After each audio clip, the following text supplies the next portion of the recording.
1952 সালের 21শে ফেব্রুয়ারি পাকিস্তানি শাসক গোষ্ঠী গুলি চালিয়ে হত্যা করে মাতৃভাষার অধিকার প্রতিষ্ঠার দাবিতে মিছিলরত তরুণদের। সেই খবর ছড়িয়ে পড়ে সারা দেশে। মাহবুল উল আলম চৌধুরী তখন অসুস্থ, তার শরীরে জলবসন্তের চিহ্ন। রাত জেগে তিনি লিখলেন আগুন ঝরা কবিতা, কাঁদতে আসেনি, ফাঁসির দাবি নিয়ে এসেছি।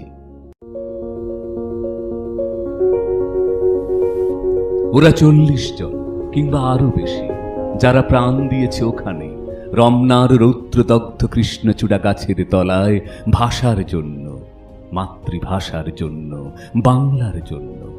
যারা প্রাণ দিয়েছে ওখানে একটি দেশের মহান সংস্কৃতির মর্যাদার জন্য, আলাওলের ঐতিহ্য, কায়কবাদ, রবীন্দ্রনাথ ও নজরুলের সাহিত্য কবিতার জন্য।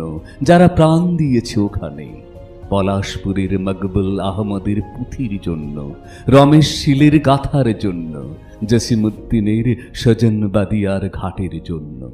যারা প্রাণ দিয়েছে ভাটিয়ালি, বাউল, কীর্তন, গজল, নজরুলের খাঁটি সোনার চেয়ে খাঁটি আমার দেশের মাটি, এই দুটি লাইনের জন্য, দেশের মাটির জন্য।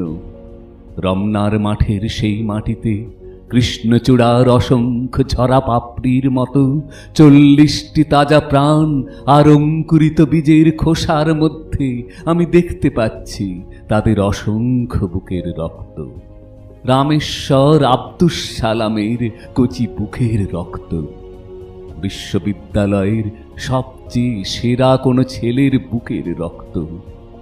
আমি দেখতে পাচ্ছি তাদের প্রতিটি রক্তকণা রমনার সবুজ ঘাসের উপর আগুনের মতো জ্বলছে, জ্বলছে আর জ্বলছে, এক একটি হীরের টুকরোর মতো। বিশ্ববিদ্যালয়ের সেরা 40টি রত্ন বেঁচে থাকলে যারা হতো পাকিস্তানের সবচেয়ে মূল্যবান সম্পদ, যাদের মধ্যে লিঙ্কন, রকফেলার, আরাগ, আইনস্টাইন আশ্রয় পেয়েছিল, যাদের মধ্যে আশ্রয় পেয়েছিল শতাব্দীর সভ্যতার সবচেয়ে প্রগতিশীল কয়েকটি মতবাদ। সেই 40টি রত্ন যেখানে প্রাণ দিয়েছে, আমরা সেখানে কাঁদতে আসিনি।